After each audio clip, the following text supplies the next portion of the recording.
the story of Kevin Federline and Britney Spears. But in his new memoir, You Thought You Knew, Kevin finally tells a side. For years, the world has mostly heard about Britney, her struggles, her fame, and her freedom. Now, Kevin is stepping forward at age 47 to explain what really happened from his point of view as a husband, as a father, and as someone who was suddenly thrown into a life of chaos and fame he never expected. Kevin Federline wasn't always in the spotlight. He grew up in Fresno, California, and built a career as a dancer. He toured with pop stars like LFO and Pink, chasing his dreams in the entertainment world. Back then, he was dating actress Shar Jackson, and together they had 2 children. Life was busy, but normal until Britney Spears came along. Everything changed when Kevin met Britney at a Hollywood club called Joseph's. The connection was instant, and soon he found himself swept into her world of superstardom. Britney was already one of the biggest celebrities on the planet, followed everywhere by paparazzi. Kevin says her team even warned him to be careful, that he was stepping onto a sinking ship.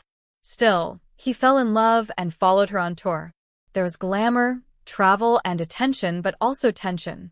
Kevin recalls one night in Amsterdam when he caught Britney making out with another dancer. He packed his things and was ready to leave the tour, but Britney begged him to stay. He did, but that, he says, was a turning point. From that moment, he knew their relationship wasn't built on fame or perks. He really loved her. But the cracks had started to show. Despite those early problems, Kevin and Britney married in 2004. It was fast, emotional, and very public. But Kevin says that even right before the wedding, Britney was still talking to her ex, Justin Timberlake. She told Kevin she needed closure, that she had to end one chapter of her life before starting another. Yet, he could sense she hadn't fully moved on. Looking back now, he admits that she probably never got over Justin completely. The couple had 2 sons, Sean Preston and Jaden James, and for a while, they seemed happy. But behind closed doors, things were falling apart. Kevin says he noticed more erratic behavior and substance use. One of the biggest shocks came in 2006 at a Halloween party celebrating his first album. Britney showed up unexpectedly, and Kevin says he caught her doing cocaine in his dressing room, even though she was breastfeeding at the time. He begged her not to go home and feed the baby, to let someone get formula instead. She threw a drink in his face and stormed off. The next morning, he called his lawyer to send her a legal warning about breastfeeding. He then left town to promote his album. While in Canada, a TV producer asked him how he felt about Britney filing for divorce. That was how he found out, through the media. Kevin says that moment broke him, but his biggest worry was for his children. He describes many disturbing incidents that made him fear for their safety. He writes that his sons sometimes woke up to find Britney standing over them, watching them sleep with a knife in her hand. Other times, she reportedly screamed at them, hit them, or forced them to do strange things like bathe with her or bleach their hair, which left burns. The boys recorded some of these moments on their phones because they didn't know what else to do.